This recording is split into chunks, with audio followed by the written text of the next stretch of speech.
제9장. 내가 그리스도 안에서 참말을 하고 거짓말을 아니하노라. 나에게 큰 근심이 있는 것과 마음에 그치지 않는 고통이 있는 것을 내 양심이 성령 안에서 나와 더불어 증언하노니, 나의 형제 곧 고륙의 친척을 위하여 내 자신이 저주를 받아 그리스도에게서 끊어질지라도 원하는 바로라. 그들은 이스라엘 사람이라.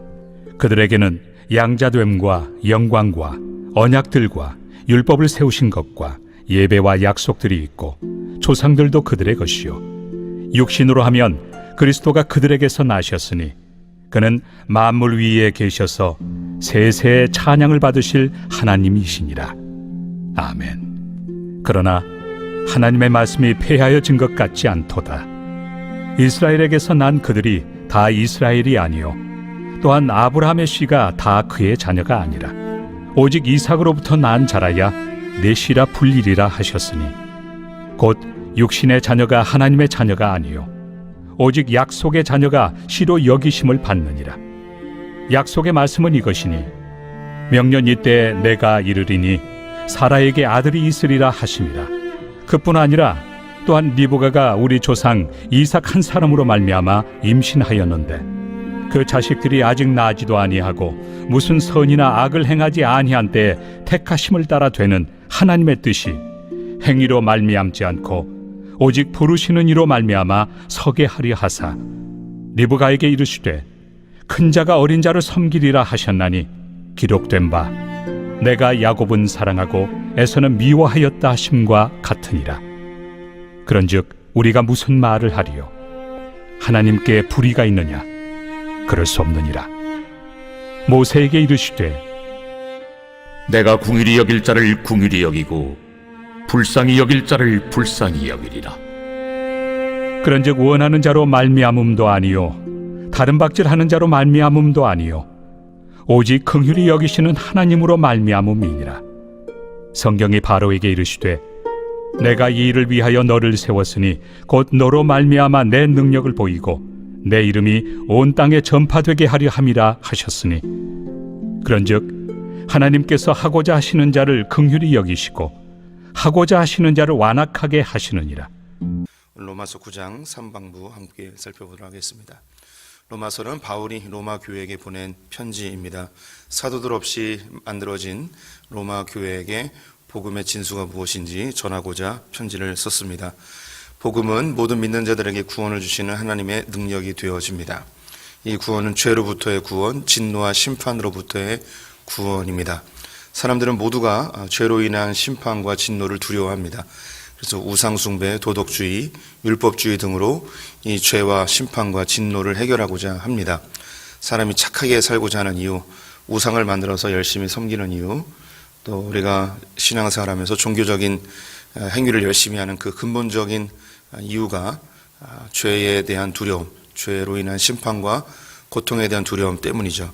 그런데 아무리 열심히 우리가 행위로 우상숭배와 선하게 살거나 종교적인 모습으로 이 죄의 문제를, 고난의 문제를 해결하려 하지만 결코 해결할 수가 없다는 것입니다. 열심히 하면 할수록 더 큰 두려움과 혹은 일이 잘 풀리면 교만함으로 치닫게 되어 있습니다. 이 죄의 문제, 진노와 심판의 문제를 해결할 수 있는 유일한 통로는 예수 그리스도를 통한 복음입니다.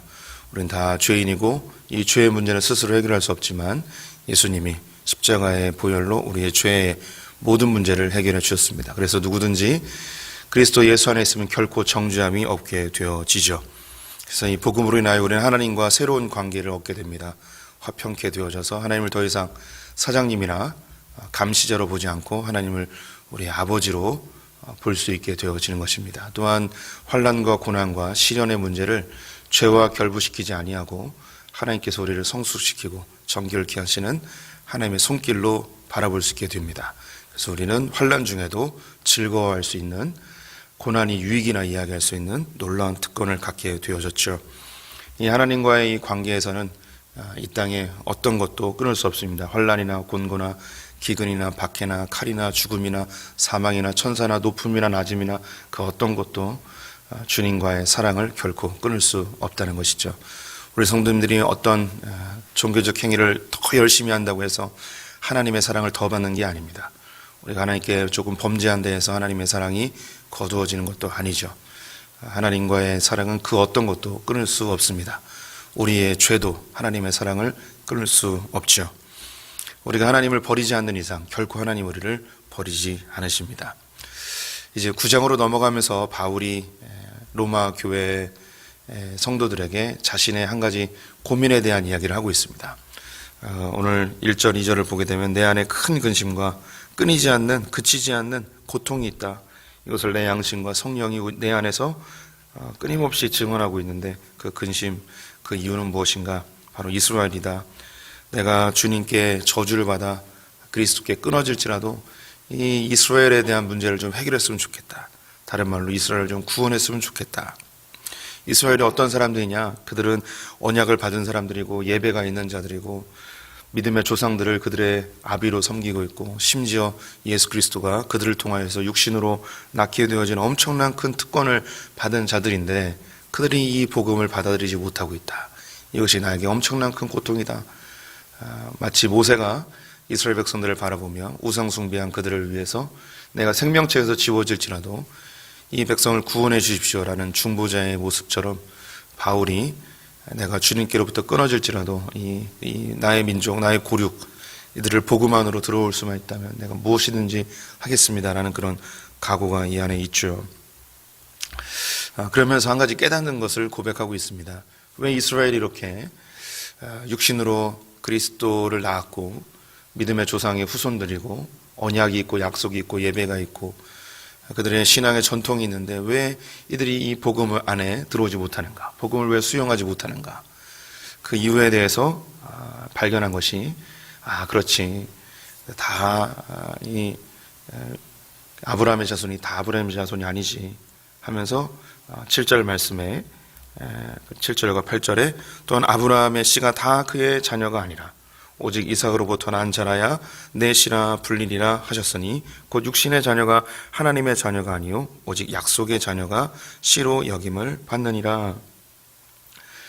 이스라엘이 다 이스라엘이 아니지, 아브라함의 자손이 다 아브라함의 자손이 아니지 하며 깨닫습니다. 아브라함에게는 이스마엘과 이삭이 있었죠. 그런데 그 가운데 이삭이 아브라함의 후손으로 정해지게 되어집니다. 왜냐하면 이 이삭이 약속을 받은 자였기 때문이죠. 단지 육신으로 난 자녀가 아브라함의 자녀가 아니고 약속의 씨를 받은 자가 아브라함의 자녀라 한 것입니다. 뒤에 또 한 가지 예를 들고 있는데 이삭에게 쌍둥이 아들이 있었는데 에서와 야곱입니다. 그런데 하나님께서 야곱을 택하시고 에서는 버리시죠. 에서는 미워하시고 야곱을 사랑하신다 표현하였습니다. 똑같은 부모 밑에서 자랐지만 한 명은 택하고 한 명은 버림받게 되어집니다. 그럼 주님이 왜 이러시는가? 주님이 왜 이렇게 악하신가? 누구는 택하고 누구는 버리고 이게 하나님의 성품과 맞는 것인가? 우리가 의문이 될 때도 있습니다. 그런데 바울이 깨달은 것은 하나님의 주권이라는 것입니다.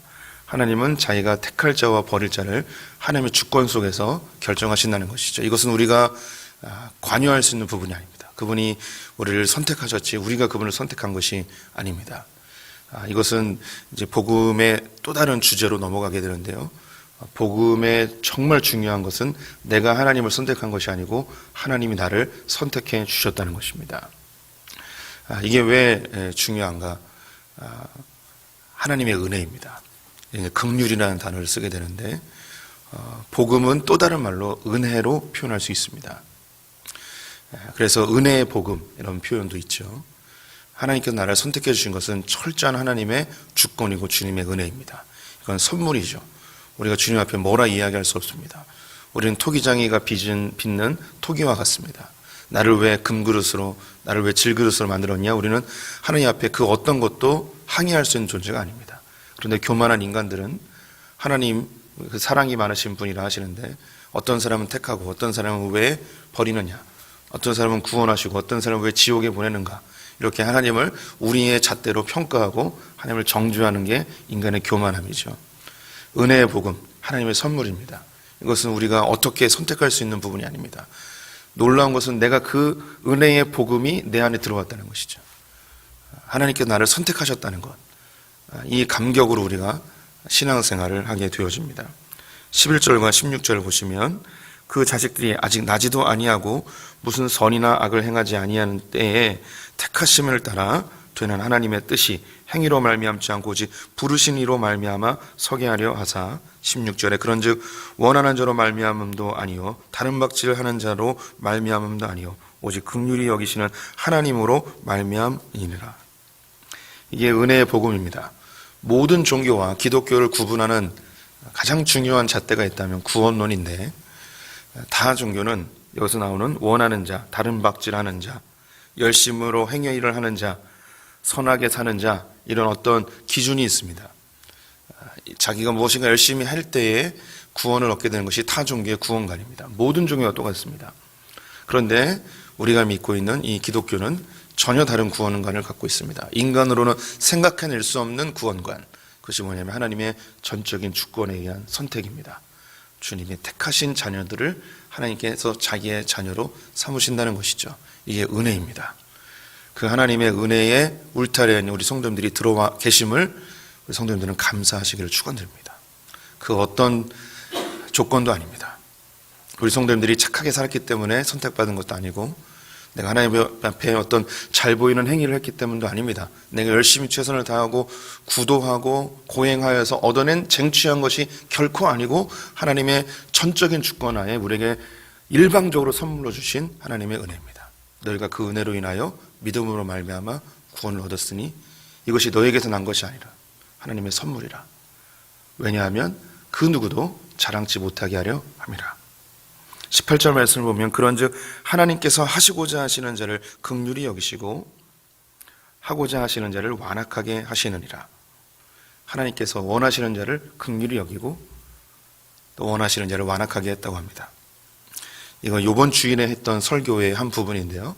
하나님은 자귀의 하나님, 부자귀의 하나님이라고 말씀드립니다. 오늘 성경 말씀 18절을 보면 하나님에 대해서 오해할 수 있습니다. 하나님이 어떤 사람은 그 마음에 믿게 하고 어떤 사람은 안 믿게 하고 이렇게 하나 보다라고 생각하시겠는데요. 원래 사람들은 다 완악합니다. 그냥 그대로 놔두면 다 완악합니다. 이걸 부작이라고 하죠. 하나님이 그냥 놔두면 다 완악하여서 다 심판의 길로 가게 되어집니다. 근데 그때 하나님이 자귀하시죠. 어떤 일을 하시는 거예요. 구원받을 자를 하나님께서 선택하시고 그들을 찾아하시고 그들의 마음에 문을 두드리시죠. 그게 자귀이고 그냥 놔두는 것을 부작이, 아무것도 안 하는 것이죠. 제가 종종 말씀드리는데 한국교회에 하나님에 대해 큰 오해를 불러일으킨 한 구호가 있는데 그것이 뭐냐면 예수천당 불신지옥입니다. 굉장히 중요한 말이죠. 예수 믿으면 천국 갑니다. 예수 안 믿으면 지옥 갑니다. 성경에 그 근거한 아주 중요한 메시지인데 이게 왜 오해를 일으키는가? 마치 우리가 선택하는 내가 주체자인 것처럼 만들어버렸습니다. 우리가 어떤 갈림길에 놓여 있는데 예수를 선택하면 천국 가고 예수를 선택 안 하면 지옥 가고 갈림길에 놓여 있어서 내가 선택하는 것처럼 보여질 수 있게 되는 것이죠. 그래서 하나님에 대해서도 오해하게 됩니다. 아니 국가 예수 선택했다고 지옥 가고 예수 안 믿는다고 예수 선택하고 천국 가면 예수 안 믿으면 지옥 가고 하나님께 쪼잔한 분이냐라고 오해할 수 있게 되죠. 아닙니다. 원래 다 지옥의 강물로 흘러가는 다 모든 인류였습니다. 그냥 놔두면 다 죽습니다. 우리 성도님들 역시 그냥 놔두면 선택의 여지가 없었습니다. 우리는 에블바리 모두가 다 지옥행이었습니다. 그 가운데 하나님께서 긍휼히 여길 자들, 창세전부터 택하여 부른 자들을 건져내신 거죠. 이 하나님의 은혜입니다. 그 선택을 받은 우리. 오늘 이스라엘을 이야기하면서 우리에게 도전을 주고 있습니다. 이스라엘 백성들은 믿음의 조상의 자녀들이었고 육신으로 그리스도를 낳은 자들이었고 율법과 언약과 약속을 가졌던 자들입니다. 우리 믿음의 공동체 안에는 이런 사람들이 없을까요? 적어도 이 새벽에는 그런 분들이 없으리라고 생각이 듭니다. 하지만 예수님의 복음서를 보게 되어지면 우리 믿음의 공동체 안에도 알곡과 쭉정이가 있고 양과 염소가 있다고 이야기하고 있습니다. 우리 믿음의 공동체 안에 어떤 사람들은 이 교회를 다니면서도 예수를 믿는다 하면서도 전혀 복음을 알지 못하고 살아가는 사람들이 많이 있을 수 있습니다. 심지어 몇 대째 신앙생활을 한다고 자랑할 수 있고 나면서부터 예수를 알았다고 이야기하는 분들, 어린 시절부터 교회에서 생활하였고 교회에서 하라는 거 다 하고 봉사 열심히 하고 그 누가 봐도 교회에서 신앙 좋다고 이야기하는 그 누군가가 전혀 복음을 알지 못하고 우리의 믿음 생활을 율법적으로 하는 분들이 있을 수 있다는 것이죠. 내가 하나님께 이렇게 열심히 봉사하고 열심히 헌신하고 열심히 충성하였더니 하나님이 이런 복을 주셨더라. 내 할아버지가 순교자이고 내 아버지가 목회자이고 내 어머니가 권사님이고 할머님이 권사님이고 우리 집안이 3대째, 4대째, 5대째 믿고 있는 그 전통의 자랑이 되어져서 복음은 전혀 알지 못하고 마치 하나님이 자동적으로 나에게 복을 주실 것처럼 생각하는 그런 영적인 자만심, 교만함이 믿음의 공동체 안에 충분히 있을 수 있다는 것이죠. 우리가 예수를 믿음으로 천국행 티켓은 얻었을지 모르지만 내 삶에서 전혀 하나님 나라를 누리지 못하는, 복음으로 삶을 다스리지 못하는 그런 신앙생활을 할 수 있는 위험성이 우리 안에도 충분히 있다는 것이죠. 바울이 큰 근심과 고통 가운데 하나님 앞에 자기가 구원을 못 받아도 좋으니 간절히 원하는 것이 있습니다. 내 민족 이스라엘을 구원해 주십시오. 그들이 복음을 알게 해 주십시오. 라는 고백을 하고 있는데요. 이 고백은 용서하고 들으십시오. 저의 고백이기도 합니다. 교회를 부임하고부터 지금까지 늘 변함없이 이 복음을 전했는데 제가 처음에 부임하고 몇 달 있다가 어떤 분이 뒤에서 하는 얘기를 들었어요. 우리 목사님 이단 아니야? 라고 들은 얘기 있었습니다. 그때 했던 얘기가 성경에는 기적이 없습니다. 라고 했었죠. 왜 제가 그런 이야기를 했냐. 성도님들 이제는 조금 이해하실 텐데 성경에는 기적이라는 단어를 쓰지 않습니다. 우리가 원하는 것, 우리가 바라는 것, 도깨비 방망이처럼 뚝딱뚝딱 그렇게 나타나지 않습니다. 성경은 표적과 이적이라는 말을 쓰죠. 하나님이 목적하고 계획하시고 우리의 믿음을 견고히 하시거나 복음을 증거하기 위한 목적으로 어떤 희귀한 일을 일으키시지 내가 원하는 로또 번호를 알려주시거나 사업이 대박나거나 공부 안 했는데 갑자기 대학에 붙거나 이런 일은 벌어지지 않습니다. 내가 기도를 40일 동안 열심히 했더니 하나님 어떤 일을 벌으셨더라. 이런 일은 흔히 일어나지 않습니다. 우리가 그런 걸 위해서 신앙생활을 하는 것이 아니죠. 복음이 나를 지배하여서 하나님 나라가 내 삶 가운데 이루어지는 것, 이것이 하나님께서 우리를 부르신 목적입니다. 우리에게 거저 은혜로 선물로 이 복음을 주셨습니다. 하나님의 자녀가 되게 하셨죠. 그러면 자연스럽게 나타나는 반응이 있어요. 너무너무 감사해서, 너무 감격해서, 너무 고마워서 하나님이 기뻐하시고 온전하시고 선하신 뜻이 무엇인지 분별해서 그분의 뜻을 따라가려는 삶. 완벽하진 않죠. 실수할 때도 있고 쓰러질 때도 있고 죄질 때도 있죠. 근데 주님이 우리를 위해서 십자가에 달려 죽으심으로 결코 정죄함이 없다 이야기하며 다시 일어나라고, 다시 힘내라고, 다시 믿음의 길을 걸으라고 우리에게 도전하십니다. 그래서 또 일어나는 거예요. 내가 지은 실수나 범죄 때문에 하나님께서 나에게 어떤 징벌을 내리실까 벌벌벌 두려워 떨며 사는 것이 아니죠. 혹 죄에 대한 대가를 지불할지라도 하나님께서 이 일을 통해서 나를 성숙시키는 것을 바라보게 됩니다. 내가 주를 위해서 뭔가 좀 열심히 하고 성과가 나고 결과가 나타난다고 해서 결코 교만하지 않습니다. 내가 이렇게 열심히 했으니까 주님 뭔가 나에게 더 큰 복을 주시겠지, 대가를 지불해 주시겠지, 나에게 상 주시겠지, 이런 얄팍한 생각, 계산적인 생각 버리고 하나님께서 나에게 구원 주심에 대한 자발적 반응으로 하나님의 일에 동참하고 그 일을 통해서 결과가 나타났다면 하나님께서 나를 사용하셔서 하나님의 일을 하신 그 자체로 감사하는 거죠. 나를 사용하심에 감사합니다. 그러다가도 또 교만함이 찾아올 때 있습니다. 그러다가 또 낭망도 찾아올 때도 있죠. 일이 잘 안 되면 내 책임일 것처럼 생각할 때도 있죠. 아니에요. 우리 책임 아니에요. 하나님이 하나님의 일을 하세요. 나의 욕심이나 교만함 때문에 일이 그르쳐질 때도 있습니다. 그때도 낭망하지 않을 것은 하나님은 합력하여서 모든 것을 선하게 바꾸시는 주님의 그 놀라운 능력, 주권적 능력, 하나님의 역사의 주관적으로 하나님이 하고자 하는 일을 하나님이 해나가시는 것, 나는 단지 도구이고 하나님 그 위대한 역사에 내가 동참되어진 그 자체로 기뻐하며 감사하며 겸손히 주님을 좇는 것, 이게 복음입니다. 여기서 자유함이 나타납니다. 죄로부터 자유하고 결과로부터 자유하고 교만으로부터 자유하고 사람의 평가와 사람의 인정으로부터 자유하는 오로지 주님 안에서 그냥 주님과 기뻐하는 것, 이게 복음입니다. 그래서 진리가 우리를 자유케 합니다. 이 주님 안에서의 그 풍성한 자유, 누리셔야 됩니다. 복음은 수영장의 다이빙대가 아닙니다. 복음은 그 수영장 자체입니다. 그냥 그 안에 풍덩 뛰어들어서 자유롭게 수영을 하는 거예요. 이게 복음입니다. 그래서 자유로워야 돼요. 저도 뭐 완벽하게 복음을 다 이해하거나 복음으로 다 삶을 사는 건 아닙니다. 어제도 근심 중에 있었습니다. 요즘 아이들 때문에 참 마음이 괴롭습니다.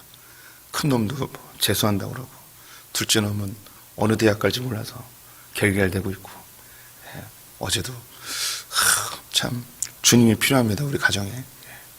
근데 다 우리 성도님들 주님이 필요하시잖아요. 이렇게 또 낙마하고 쓰러지죠. 그러면서도 가슴을 쓸어내리는 거예요. 주님이 책임지시지, 주님이 하시지. 주님, 저는 아무것도 할 수 없습니다. 주님이 하셔야 됩니다. 의지할 수 있는 주님이 계시니 얼마나 감사합니까? 이 주님으로 인해서 참된 자유와 기쁨을 마음껏 누리는 성도님들 되시기를 축원드립니다. 기도하겠습니다.